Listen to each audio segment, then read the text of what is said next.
Hello, everyone. Welcome to another episode of the Dealing with Grief and Loss series. With me here today is Anna.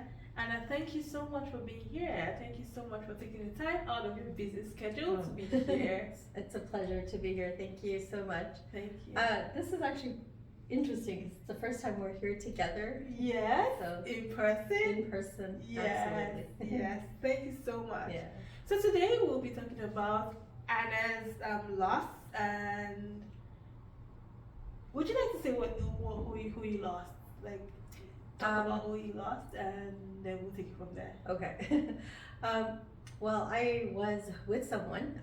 This was many years ago, and this happened actually about 20 years ago. Mm-hmm. And his name was Sergio, and we were going to get married. Actually, he was my fiance, and we were planning to get married the following year, but unfortunately we lost him at a very young age. He was 29 when he passed away. But yeah, it was very difficult times at that time, but I imagine that. Like, I'm so sorry for your loss. This is different from the other interviews that I've had, because this is someone that you were about to get married to. How Yeah. did that feel at the moment? I don't know, it felt like it wasn't real, really. I was the first person to know about it. So he was an electrical engineer, and he was working at a different city at that time. Okay. And I had spoken to him 30 minutes before. He said he was going to come back the following day. So we already had plans, we were going to do things together. Mm-hmm. And then I received a phone call 30 minutes later, and the secretary that called me, she was trying to get in touch with his family members. Okay. But for some reason she wasn't able to get a hold of them, and then she seemed very worried, and I asked her what was going on, and she told me that Sergio passed away, that he got electrocuted on the job. Oh my God. And I don't know, it almost felt like it was a joke. It did not feel real at all. And I was fine at the moment. I think it was more the shock of it all. But then I called one of his brothers. I was able to get a hold of him, and I told him what happened. And I said, can you please find out, see if this is true, because this is what the secretary is telling me. And I just spoke to him half an hour ago, and it was unreal, really. Mm-hmm. And then he confirmed it later on, and that's where it kind of hit me. And you know, you don't prepare for things like this, and it was just something that was hard to even imagine. And yes, luckily my mother was there. She was just happened to be there on vacation visiting me. Yes. And she was there when I received the phone call. She was there when I finally understood what was happening. And I don't know what I would have done if she wasn't there, literally. Oh my God. Okay, that must have been tough. Like, I can't imagine, especially because like it wasn't just a relationship with someone you were about to get married to. Yeah. Right? And it meant that you had plans. It meant Right. that you said it was going to be the next year. Yes, Or the following year. The following year, Yeah. right? And I can't just imagine. But yeah, how old were you when it passed? I was 28 when it happened, but then a few months later I was going to turn 29, and we even had plans for my birthday. It was just, again, unreal. I feel like when people are telling you things like how you should feel, I think I was the type of person who didn't want people around. I just didn't want to talk about it. I didn't want to have people surrounding me feeling sorry for me. I just wanted to be left alone.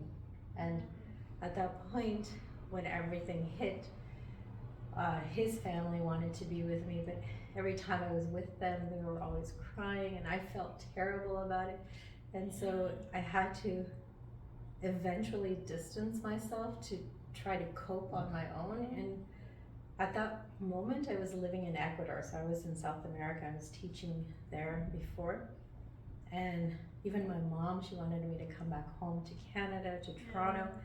And she said, well, come with me, come back home. And I felt that I needed to face it head on. I couldn't just escape and leave it the way it was. I had to face everything that I needed to, and I had to feel everything that I did. Yeah. I mean, I'm glad that you faced it head on. Like you decided to stay to face it, because a lot of people have to deal with more grief after years have passed because they did not face it or they tried to escape it, and then it now like kind of doubled as the years passed.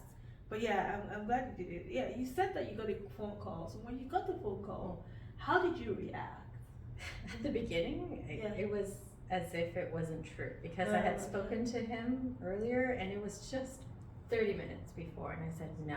And I even called him to confirm and nobody picked up. And I don't know, just strange things happen. Like the light bulb in my room, it just burst and there was a spark of electricity. I was like, okay, that's really weird. Strange, yeah. And my mom's like, what's going on? I was like, I don't know. It was such a reaction to it, and something, I don't know, there's moments where, looking back, I was like, I don't know if I would have felt differently, if I would have done something differently. I just felt what I needed to feel at the moment. And even when I called his brother, I was fine. I was not, no tears were coming out. It was just more the trying to understand what was happening at that moment, and trying to comprehend everything. But once his brother confirmed it, that's where all the tears, everything came out. And my mom was there and she was trying to console me, and it's so hard to even fathom what that means at that moment, and understanding, no, he's not coming back, he's not going to be there with you anymore. So yes, that must have been really tough. Okay, what does grief look like to you, and how has it felt like? Well, for me, trying to sort of understand everything, I think what helped me along the way is that I really loved him, and I think knowing that I gave it my all, that I was able to show everything that I needed, it helped me to sort of pick myself up and do more for myself, because he was the type of person who always loved to see me happy. He never wanted to see me cry. So I felt that I was given that opportunity. Even when I said goodbye to him, in that phone call I said, I love you, and I felt that those things were important to me, because I was able to tell him how I felt at that moment, even if it was the last moment that I had the opportunity to talk to him, even without knowing, but at least I gave him what I needed to say. Yes, and then and that's a blessing, I'll say, and a gift in itself, because a lot of people do not get to give their loved ones their flowers while they're here, like with us, and then they have to live with the guilt, that I should have said this, I should have done this, so I'll say that's a blessing, that you had the chance to, not even had the chance, it was like your daily life, and you had the chance to say I love you just before he passed. So that may have helped, right? I think that helped tremendously for me, because I know with his mom, she for some reason she told me she had a fight with him before he went to this other city for work, and she always felt that pain, that anguish, that she was never able to make amends before he left, and she was always suffering it. Her experience was much different, plus it was one of her sons that passed away, and she said, you should never have to see your own child pass. Exactly. So there was a really deep pain for her, but for me, ways for me to cope with all this, because I was never a person who would go start drinking or start doing something negative, at least for me, for myself. And so what I ended up doing was I took on mountain climbing, I started going out with friends on trips, things that took me a little bit out of my element. So I started Yeah. even doing pottery, Oh, so things nice. that I would not normally do. But then I felt like, okay, life decided to to give me something different. Yeah. I had plans, I wanted to do things, and I was planning to stay in Ecuador for the rest of my life. I was going to live there for the rest of my life, thinking that this was going to happen, that we were going to get married and we had plans together. But then I felt, okay, so if I'm here, I need to do more for myself, and I need to pick myself up. I need to start living life differently. And so that's where I started to do other activities, and I met new friends. I started going out more, but it was healthy for me because I needed to go with people who didn't really know my situation, because I didn't want people to feel sorry for me. Because once that happens, I'd start crying again. I'd start feeling sorry for myself. I'd be like, why did this happen to me? I needed to do something more. And I think that going that route helped me to little by little pick myself up and continue with my own life, really. But That's good. It's good that you turned the negative to positives, and then you, of course, developed and picked up new skills. So that's good. That's good to know. How would you say grief impacted your life? Well, I think one of the things that helped me along the way was to have a different perspective on life. Because he passed away so young, and we were both almost the same age, that I said, okay, I have to do more for myself. I have to, start living, start enjoying life, start enjoying the people that I'm with. And I know one of those things that really helped me now in any of my relationships is that I give it my all. I always, even with my boyfriends after that, I think that I've always been able to not shut myself, but actually be myself. And I said, well, this is the only life that I'm living, that I'm experiencing right now, and I need to do what I can. And if the relationship went well or not, but at least I was able to, say, okay, I've done all that I could, and I'm going to continue. And that's with life in general. That's the same with work, with people that I'm with. Even with my parents, I cherish the moments that I'm with them, because one day they won't be here, but I want to at least give what I can. And if it's time, if it's even a little gift, it's something that I cherish, and I want it to be special, and I try to do that as much as I can.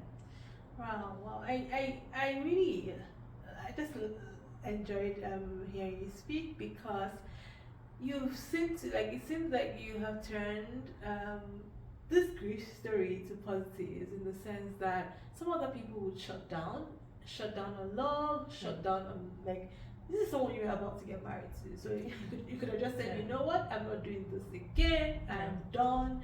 And a lot of people react to grief that way. So yes, I'm thankful that. But it took a long time before actually, now I'm married and happily married. I can honestly say that I'm very happy with the person that I'm with, but I met him when I was 39, so it wasn't like, I met somebody right away after everything that happened. No, I mean, it took time, but at least with that journey, I was able to meet really nice people in my life, and even relationships that I had in the past, they've been good relationships. They weren't like something where something negative happened. It was just, we were able to separate amicably, and I was able to continue, because I said, okay, I've done as much as I could, and that's all I can ask for. And I just continued on with my life, and very happy now to be with the person I'm with. I always feel like, okay, maybe this was meant to be. This was the person I was meant to spend the rest of my life with now, and I'm really happy where I am. That's good. It's good, and it's an interesting story for me, and I hope it's interesting. I mean, it's a sad story. It was a sad story, but it's also interesting now, because you moved on in the Mhm. sense that you're married. Like you were supposed to be Yeah. married to the person you lost, but now you're married. Like I don't know that there are many stories like that. I don't know, Yeah. but it's good to see that you're now happily married and you can say that, oh, that was meant to happen. So there's somewhat a positive outcome, so to speak, Yeah. compared to just like compared to, for example, I lost my mom and Mhm. then like I don't have another mom. Yeah. Do you understand? Yeah. Like Yeah. so I still, it's not like the person It's you're not like a married replacement. a replacement, Yeah. right? Yeah. So I think that it's in that sense it's interesting, and I'm glad that you found love again, and then you're happy, and yeah. Well, it did take time. It's not like I went right You away with another yeah. person.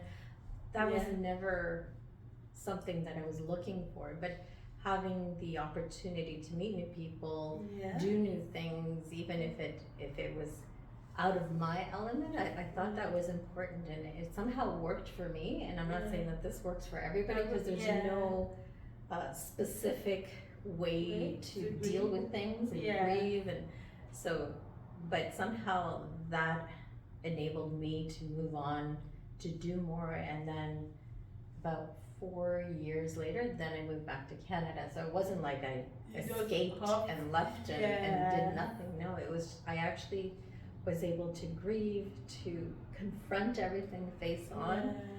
but it took some time. It wasn't something that happened right away, but Yeah. little baby steps helped Mhm.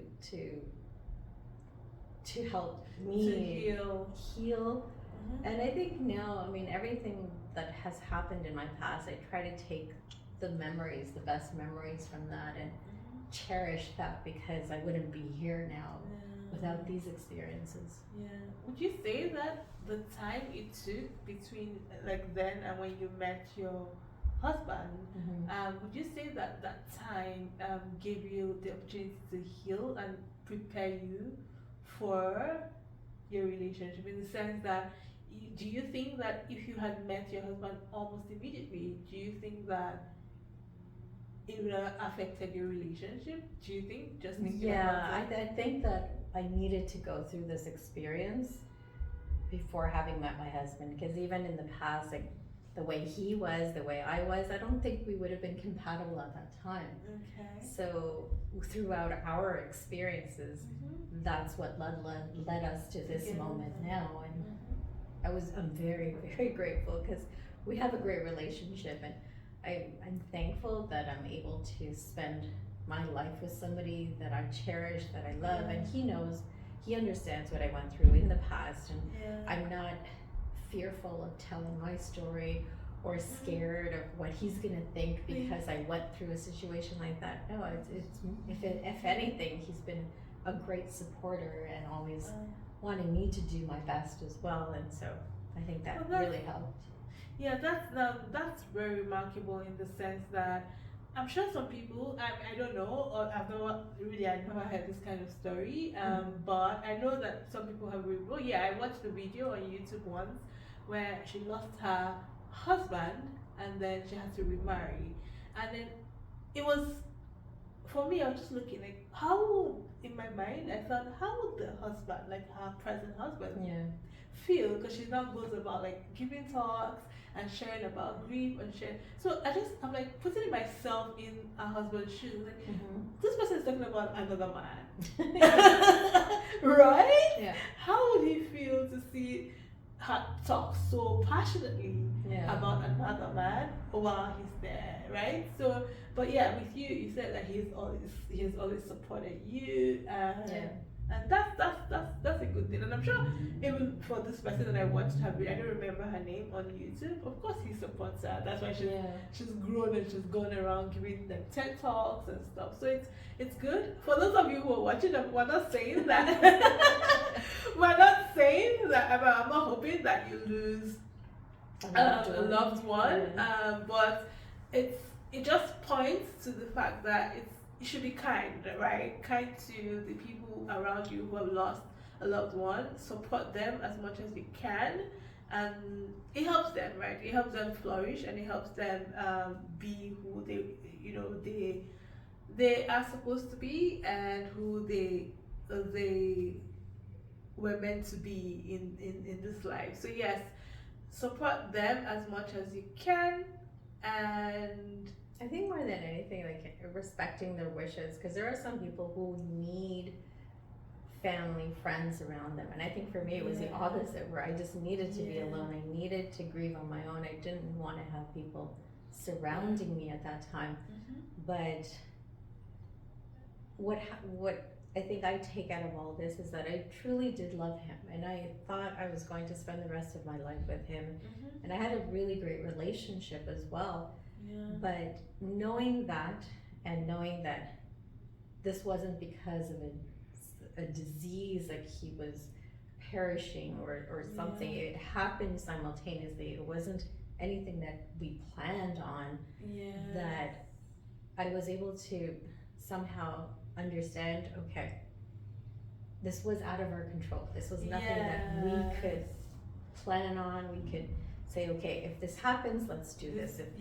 But there was nothing there. There was no book on this, and it was more, okay, what do I do now? And I think I went through stages of, why is this happening to me? Why am I suffering? Why, why me? If everything we're doing is right, why is this happening? And then it's like, okay, I know one thing, he didn't want me to suffer. So I said, okay, let me respect his wishes. Let's try to do more for myself, try to move on, try to, experience life differently. And that's sort of what led me to be a bit bolder. But there is something that I did that is very unusual, I think. And for me, because I felt that I still needed to talk to him. And sometimes people come in the right moment. I feel that when you need certain people, they're there without even thinking about it. But I met someone who was a friend of a friend. It wasn't my direct friend, but he came up to me and he's like, you should do lucid dreaming. And lucid dreaming isn't something that most people do. What's that? Which is basically when you go to sleep, you dream, but normally you're not in control of your dreams. But lucid dreaming helps you control your dreams. It helps you understand that when you're sleeping, you realize in your sleep that you're dreaming. And you're able to change that dream. So you can change it to anything you want. So how does that work? He gave me books. He gave me exercises to do. He gave me hope. And I didn't tell him my situation. I didn't say, okay, somebody dear to me passed. I didn't say anything. It's like, I don't usually give this information out to people, but it looks like you need this. And he gave me these books voluntarily, and I still have them, oddly enough. I still have the lucid dreaming book and the exercises and everything. And because I started doing new things, I said, why not? So I started reading the book, looking at the exercises, and there's techniques to help you before you go to sleep, that you have to do these activities. One is like, have a card that says, am I dreaming? So you close your eyes and you open your eyes to see if anything changes, because in a dream it does change. But then the more you say it in your subconscious, when you're sleeping, you'll say it as well. So what happened was, as a test, the first time it happened, I said, okay, I realized in my sleep that I was dreaming. And I said, okay, if I am dreaming, I want to walk on water. And I did. So I was walking on water. But with that technique, I was able to see Sergio again. And I had a conversation with him. And it was interesting because he was in a garden full of flowers. And where he lived was in, it almost seemed like a basement. So we went downstairs and it was just a little tiny room. And I had a conversation with him and I asked him how he's doing, and he was telling me that he's fine, that everything is okay, that he wants to see me happy again, that he'll be okay, that he'll be waiting for me but my time is not right now. And so when I woke up from that dream, I was like, oh, that sort of was one of the dreams that really helped me to be like, you know what? He's right. I shouldn't be suffering. I should Mm. try to do more for myself. Yeah. And that's sort of what helped me to continue on as well. Mm. I mean, apart from doing other activities, it's not just you do an activity and you forget. The point is Yeah. not to forget. It's just to carry that with you, to carry the special moments, the memories with you. Yeah. But I did the lucid dreaming a few times, and I had a conversation again with him later on. Oh. But same thing, it was something very positive, and I was happy to see him in my dream because I wanted to talk to him. I wanted to know, okay, everything is going to be okay. I just needed to hear him, hear his voice again. Yeah. And then somehow that ended up helping me. And it was just for that moment that I did maybe a lucid dreaming for a year. And then after that, I didn't need it anymore. I didn't need to have those Because conversations. It looked like you have had closure already, right? Yes, absolutely. So that really helped me also to understand it and be able to cope with what was going on and then try to move on from there. So, and it took about a year or two or a year and a half before I said, okay, Before acceptance. I need to do something now. So, Okay, wow.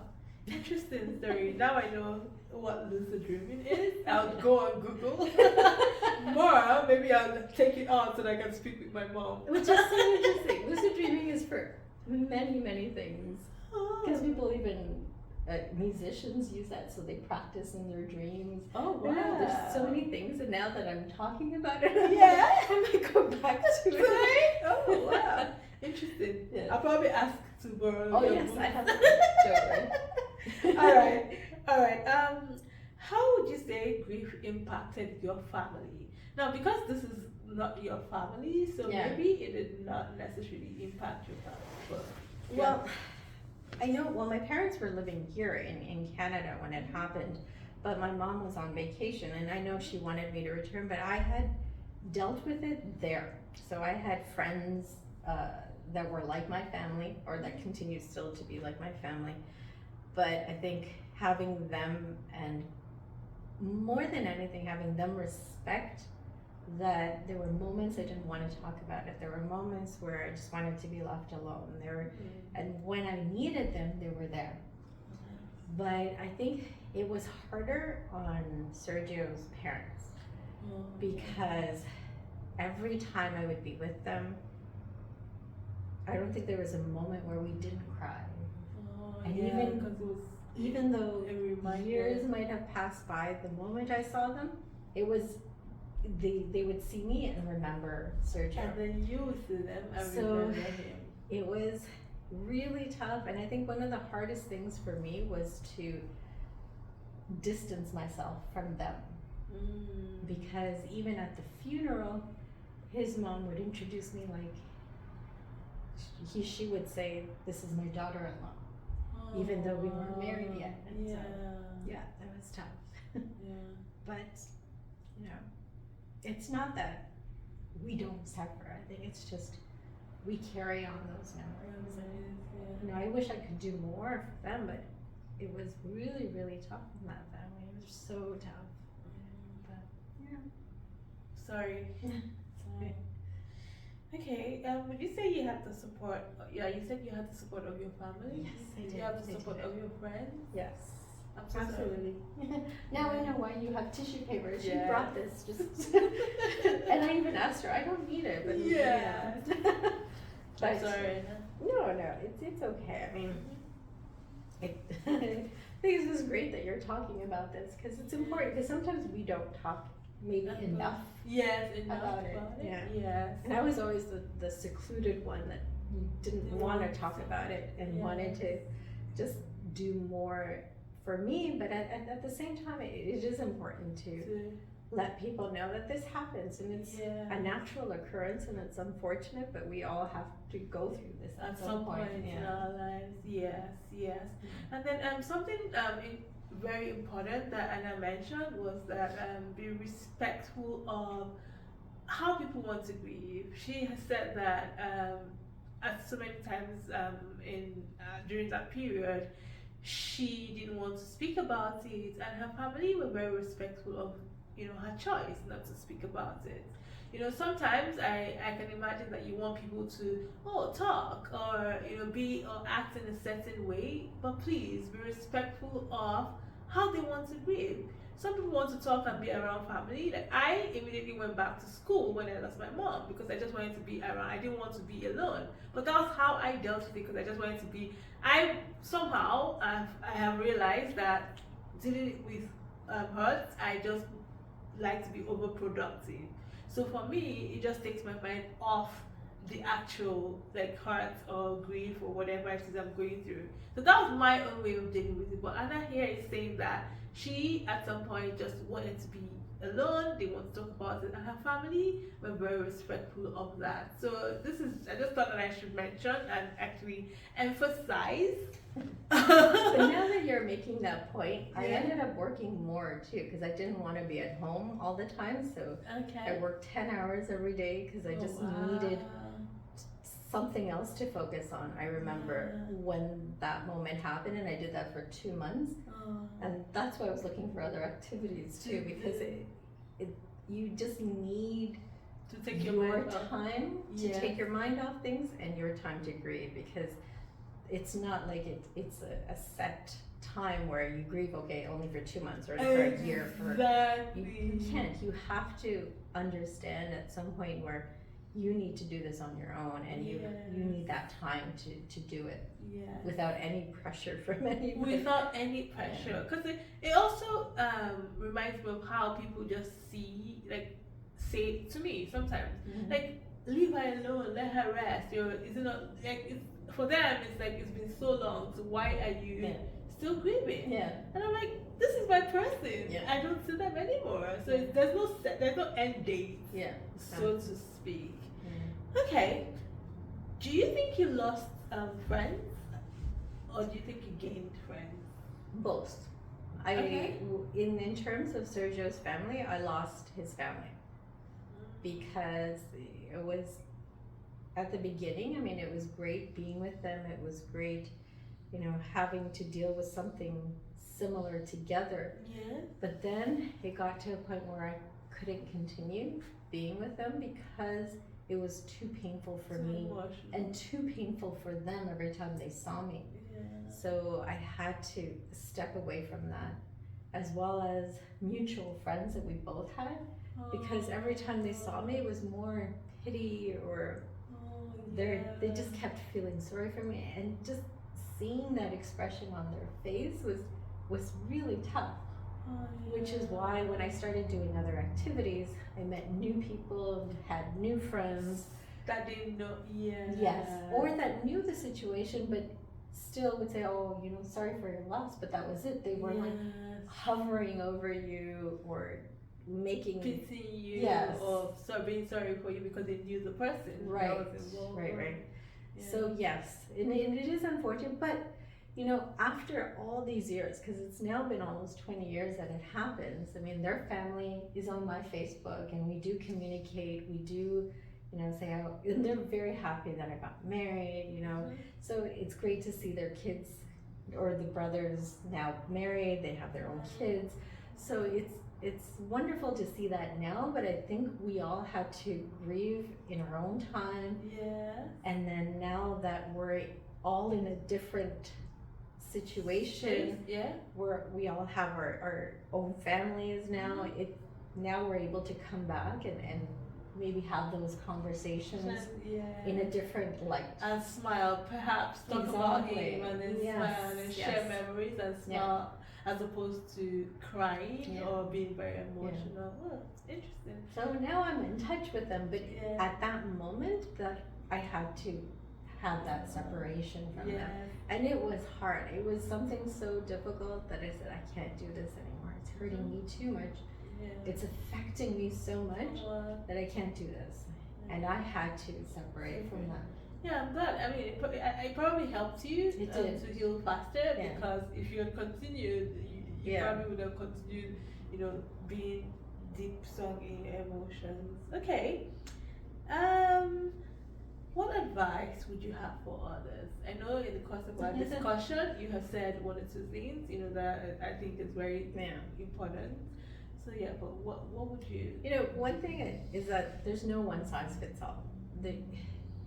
I think seeing other people's circumstances and allowing them to speak about it in their own time when they want to talk about it, or just being present for someone is so important. You don't even need to say anything to them as long as you're present. If they want to talk about it, great. If they don't, they don't.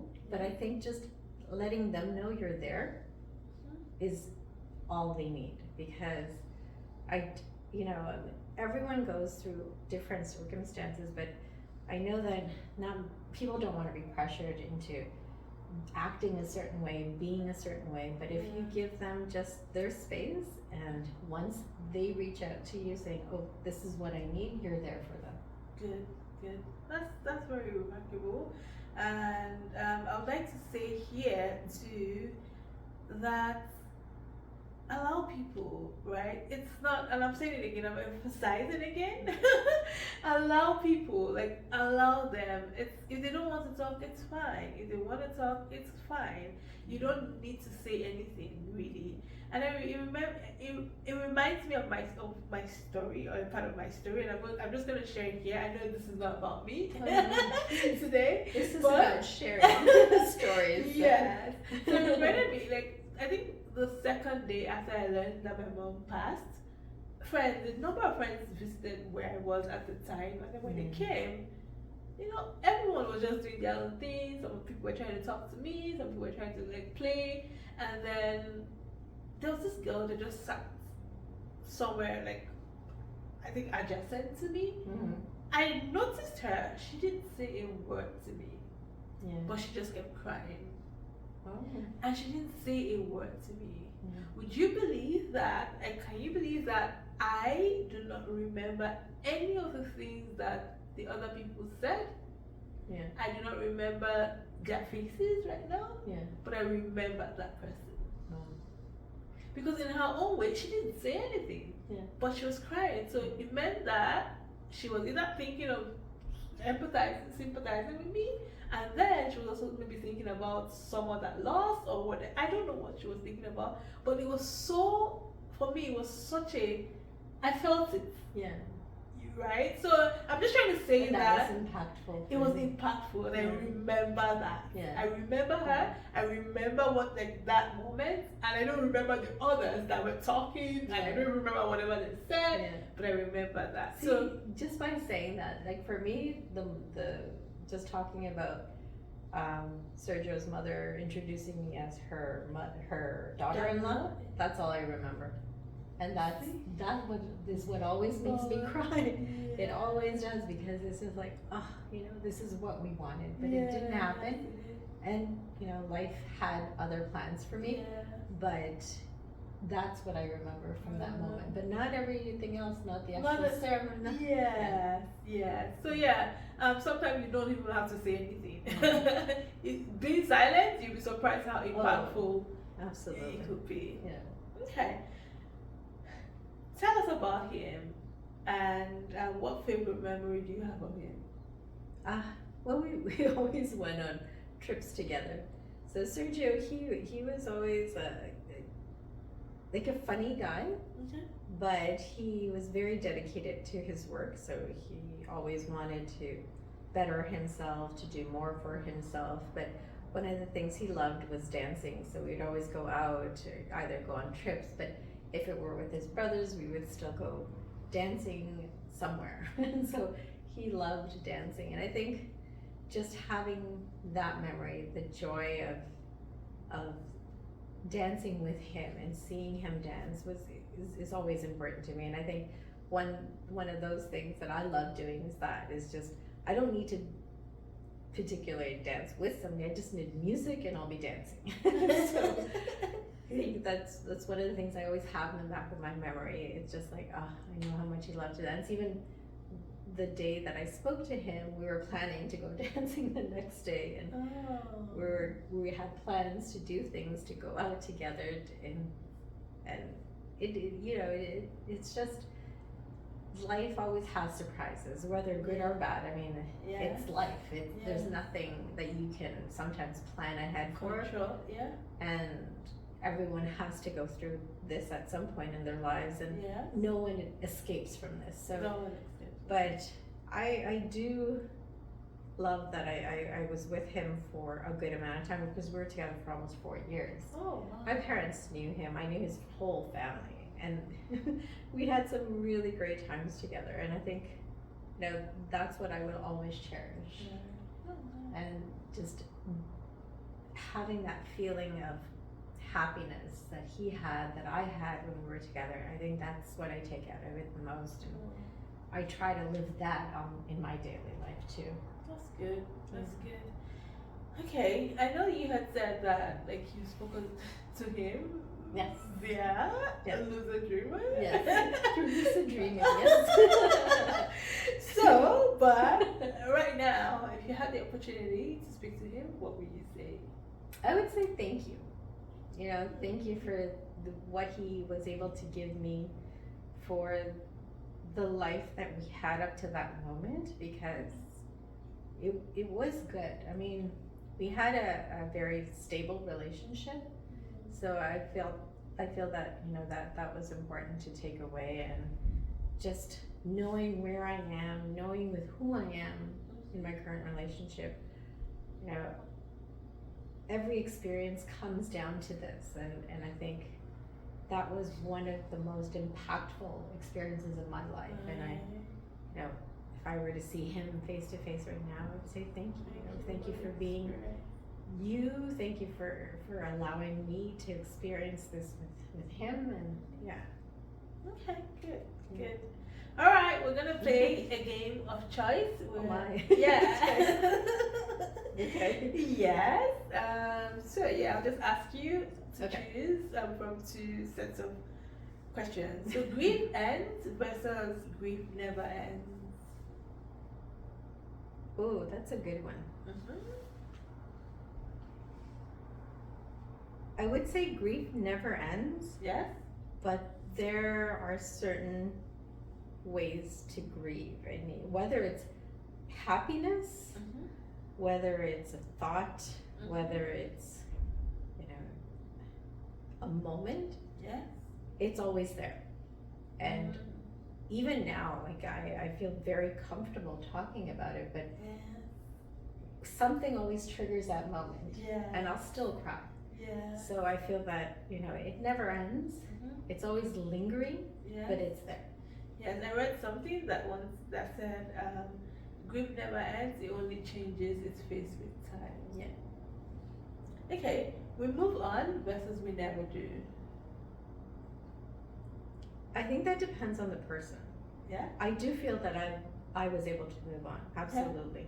Yeah? But I do cherish the experience that I had in the past, Okay. whether good or bad, because I don't think we ever have any perfect experience, but Yes. I'm happy where I am now. Good. So Good. We heal completely versus we heal in bits but never completely. I would say we carry our scars. We carry our scars. I love that. Yeah. I love that. I'm gonna hold on to that. I'm holding on. Like, that's deep. We carry our scars. It happened for a reason versus there can never be a logical reason. I think it happened, and I don't think I'll ever have a reason why it happened, Yeah. but being able to somehow accept that it happened Yeah. and moving on from that is the experience that I'm getting. Yeah. So I don't think that really answered your question. No. It kind of like you don't think that you can say that's the reason why it happened. Yeah. But you've also gained some positives from not positives from the experience. You've kind of turned the experience into some positives for you Yes. to help your life. Yeah.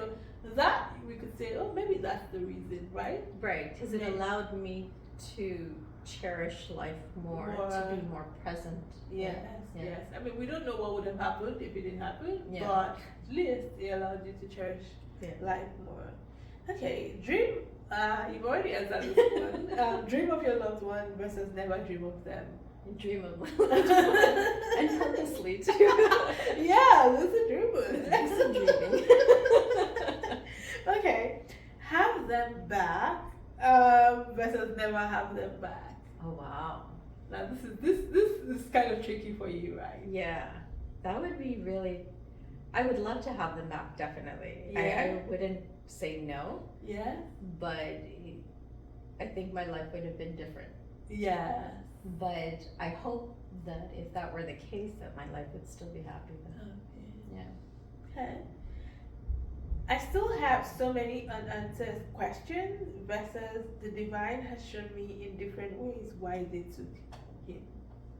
I think I'm going for the second one because, again, there's no answer for why they took him. Yeah. But I do believe that it allowed me to see more of life, Yeah. of myself, to be more open to things. And I am definitely, since that experience, Yeah. I'll try anything now. So Why I not? definitely, I used to be really timid, shy, closed, Yeah. not wanting to try new things. But after that experience, I'll try anything. Your why not experience? Yeah. All right. Yes, because you know me well. Yeah. Why not? Let's Why just not? do this. Exactly. And that's why I'm here. Why not? Exactly. Okay, we're gonna end on this note. Thank Okay. you so much, Anna. It's been pleasure. such an insightful as well as I've learned some things from this interview, and I'm hoping that everyone who has watched has learned, and then just watch this video and watch what we've talked about, and just being able to understand that people grieve differently, and just know that you're not alone, and then also know that the fact that years have passed doesn't mean that people are not still grieving, or doesn't mean that a memory that would not trigger tears or whatever. So yeah, be respectful of people's ways of grieving, and yeah, we got to the end of this interview. Thank you so much, Thank Anna. you. Thank you. I appreciate it. Any Thank final you for words? listening. Any final words? No, it's so wonderful even to see you in person today, to do something different, because I said, why not? Let's try something new, and I think just being here has been such a pleasure, so thank you. Thank you so much. Thanks for sharing. No, absolutely. Thank you. All right. Bye.